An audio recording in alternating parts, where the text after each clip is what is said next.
Bismillahirrahmanirrahim. Assalamualaikum warahmatullahi wabarakatuh.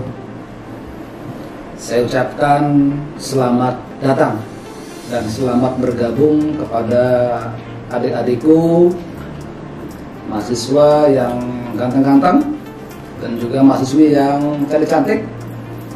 Selamat datang dan selamat bergabung menjadi bagian keluarga besar Sekolah Tinggi Ilmu Kesehatan Kuningan. Anda tidak salah, Anda sudah tepat mengambil pilihan untuk belajar ilmu kesehatan di kampus yang kita cintai ini. Tentunya kita jadikan bahwa kampus STIKO ini menjadi rumah kedua, di mana Anda bisa belajar berbagai macam ilmu, profesi, dan yang lainnya terkait dengan kesehatan. Dan pada kesempatan ini, saya akan menyampaikan mengenai kaitannya dengan bagaimana kita di perguruan tinggi ini dalam menghadapi bencana.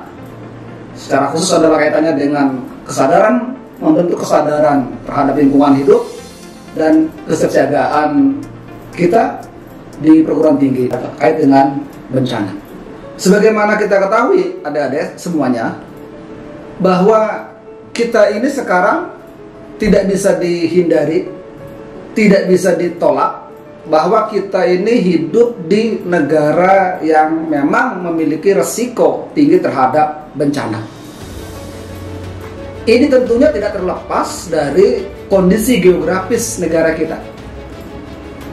Negara kita ini negara yang dikelilingi oleh cincin api yang disebut dengan Ring of Fire. Sehingga dari Sabang sampai Merauke ini, negara kita ini dilalui oleh gunung-gunung berapi yang memiliki potensi yang sangat besar untuk suatu waktu kapanpun bisa meletus. Selain itu, kita juga berada pada kondisi geografis di mana kita diapit oleh lempeng dunia. Lempeng dunia ini terus bergerak, yang bisa jadi suatu saat akan terjadi sublimasi dan yang lainnya, sehingga menimbulkan kondisi disebut dengan gempa ataupun juga tsunami. Karena kita berada pada negara yang memang memiliki potensi resiko besar terhadap bencana, maka sikap yang paling bagus adalah bagaimana kita harus selalu siap sedia, siaga dalam menghadapi bencana ini. Kita tahu bahwa berbagai macam bencana itu bisa terjadi di negara kita. Hampir dipastikan semua bencana ada di negara kita, sehingga ada sebagian ahli yang menyebutkan negara kita ini merupakan supermarketnya bencana. Mau cari bencana apa? Ada loh di kita. Gunung meletus? Ada di kita. Bahkan yang sekarang meletus lagi, Gunung Sinabung, itu juga menjadi gambaran. Banjir ada di kita. Kebakaran ada juga, tsunami dan yang lainnya. Jadi kita ini dikelilingi oleh bencana. Dan secara umum bencana ini dibagi menjadi beberapa jenis bencana. Ada yang bencana terjadi karena faktor murni alam, seperti gunung meletus. Ada juga bencana yang terjadi karena adanya andil daripada perilaku kita. Seperti apa misalnya? Kaitannya dengan kerawanan sosial, keributan dan yang lainnya, kecelakaan dan yang lainnya. Termasuk juga ada bencana perpaduan dari faktor lingkungan atau faktor alam dan faktor perilaku manusia, seperti bencana banjir. Banjir terjadi pada saat kondisi musim hujan. Musim hujan adalah kondisi yang karena faktor alam. Air mestinya mengalir lancar, tetapi karena perilaku manusia membuat resapan air ini menjadi rendah, aliran air menjadi terganggu, maka terjadilah yang disebut dengan banjir. Jadi banjir ini merupakan perpaduan antara faktor alam dan faktor manusia. Lalu ada juga bencana yang memang bencana kaitannya dengan sosial. Kita tahu bahwa bencana sosial ini ada di sekitar kita. Misalnya apa? Keributan, tawuran, apalagi kan adik-adik pasti tahu lah. Itu di beberapa daerah sering terjadi tawuran. Hanya masalah sepele, akhirnya terjadilah konflik antar keluarga, konflik antar teman dan yang lainnya. Sekecil apapun bencana, itu kita tidak bisa menganggap itu hal sebagai sesuatu yang lumrah atau wajar-wajar saja. Bencana itu menimbulkan efek yang multi. Hampir semua aspek bisa terpengaruh karena bencana. Bencana bukan hanya kaitannya dengan masalah alam, tapi juga bencana kaitannya dengan masalah kehidupan yang lain. Dan tentunya ini perlu kita sikapi. Ada perubahan paradigma dalam penanggulangan bencana. Dari responsif ke pencegahan. Ini artinya bahwa upaya pencegahan itu menjadi hal yang sangat penting dalam penanggulangan bencana. Tentunya pencegahan ini salah satunya adalah dari aspek perilaku kita. Maka perilaku kita haruslah perilaku yang menunjukkan kepada upaya-upaya untuk mencegah terjadinya bencana. Ada banyak hal yang bisa kita lakukan. Ada banyak hal yang adik-adik bisa lakukan untuk berkontribusi dalam upaya pencegahan bencana. Kita tahu bahwa Indonesia hanya ada mengenal 2 musim, yaitu musim penghujan dan musim kemarau. Di masing-masing musim ini itu muncul bencana. Pada saat musim penghujan biasanya bencana banjir, tanah longsor, dan yang lainnya. Pada saat kemarau terjadilah bencana seperti kebakaran hutan dan yang lainnya. Karena kita berada pada 2 musim, maka perilaku kita juga harus mendukung terhadap bagaimana kesinambungan siklus alam kita. Oleh karena itu di sini perlu dibentuk kesadaran lingkungan hidup. Maka perilaku kita haruslah perilaku yang menjaga, memproteksi, memelihara lingkungan hidup kita. Misalnya apa? Kurangi membuang sampah plastik. Lalu ketika ada orang lain yang membuang sampah, kita harus terbentuklah kepedulian, mengingatkan pada teman kita untuk tidak membuang sampah sembarangan. Tapi buanglah sampah pada tempatnya. Jangan sampai dibilang karena sudah ada sampah, kan berarti ini menjadi tempat sampah, akhirnya sampah dibuang sembarangan. Itu nggak boleh. Lalu juga ini adik-adik nih, saya yakin adik ini nanti pasti ada keinginan untuk pendakian gunung, ya, karena memang berada pada daerah yang memiliki gunung. Kita ada Gunung Ciremai. Saya yakin mungkin di antara adik-adik ini pasti juga ada yang suatu saat pengen naik pendakian. Maka perilaku ketika pendakian pun haruslah perilaku yang bertujuan untuk mengurangi risiko bencana. Misalnya apa? Jangan membuat perapian ketika bermukim nanti di atas, bercamping. Bikinlah perapian yang rapi. Jangan meninggalkan area camping sebelum api itu betul-betul padam. Karena apa? Karena terjadinya kebakaran hutan itu biasanya karena hal sepele. Membuang puntung rokok, begitu. Lalu juga membuat perapian yang seringkali itu tidak terkontrol. Apakah betul-betul sudah padam atau belum? Kemudian perilaku yang lainnya yang harus dibentuk oleh teman-teman adalah kesadaran untuk mengedukasi pada masyarakat.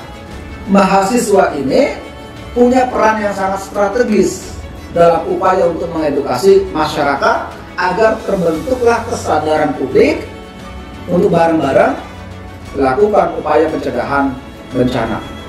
Oleh karena itu di sini nanti adik-adik akan belajar banyak hal mengenai kaitannya dengan kebencanaan. Di prodi keperawatan ada mata kuliah khusus mengenai keperawatan bencana. Di prodi Kesmas pun juga ada. Dan Di prodi-prodi yang lain juga ada. Kenapa? Karena memang bencana ini menjadi masalah global, sehingga tenaga kesehatan, calon profesional kesehatan itu harus memiliki kemampuan, memiliki kompetensi terkait dengan masalah penanggulangan bencana.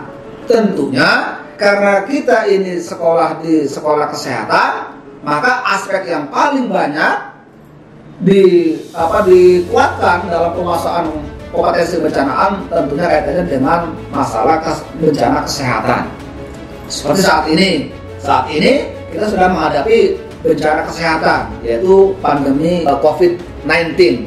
Ini menjadi satu pembelajaran buat kita bahwa bencana itu berbagai macam bisa terjadi, termasuk bencana kesehatan. Oleh karena itu, adik-adik mulai saat ini, karena adik-adik sudah membuat keputusan untuk menjadi profesional kesehatan, maka tidak ada lagi alasan Anda untuk tidak menggali, meningkatkan ilmu pengetahuan, skill, keterampilan, dan yang lainnya terkait dengan masalah kebencanaan.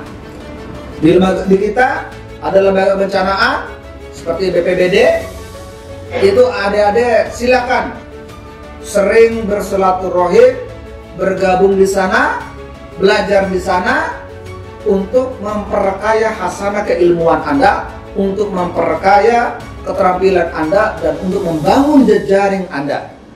Kenapa? Karena kesehatan itu adalah mengcover semuanya, termasuk bencana itu mengakibatkan dampak kesehatan. Oleh karena itu, kita sebagai profesional kesehatan harus mulai menggeluti masalah kebencanaan. Tentunya ini tidak terlepas daripada metode pembelajaran. Ada teori, ada praktek, dan suatu saat kita bisa belajar ke lapangan. Ketika nanti ada bencana terjadi, alhamdulillah kampus kita ini aktif dalam berperan terhadap penanggulangan bencana.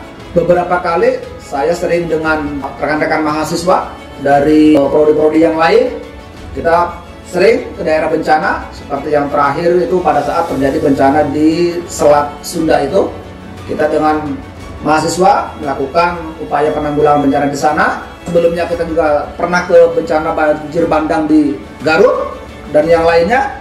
Alhamdulillah pembelajaran-pembelajaran seperti itu membuat mahasiswa menjadi semakin paham bahwa antara teori dan praktek itu adalah satu kontinuitas, satu kesinambungan yang tidak bisa terputus.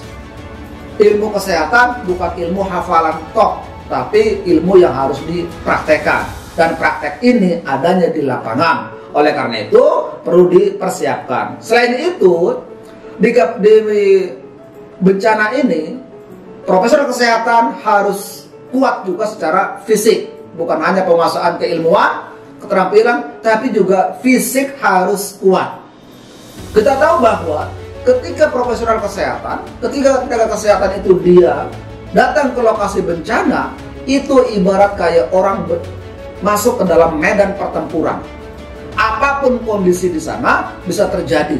Resiko-resiko kecelakaan bisa menimpa pada siapapun, termasuk kita. Oleh karena itu, stamina harus kuat, fisik harus kuat, sehingga teman-teman mahasiswa sudah mulai saatnya untuk bagaimana cara kita untuk melatih skill motorik. Kenapa? Karena nanti teman-teman akan melakukan evakuasi korban, mengangkut korban, carrying korban, memindahkan korban. Tentunya ini membutuhkan kekuatan fisik yang ekstra. Oleh karena itu, selain penguasaan keilmuan, penguasaan keterampilan, juga kekuatan fisik sangat dibutuhkan oleh mahasiswa yang nanti terkait dengan penanggulangan bencana.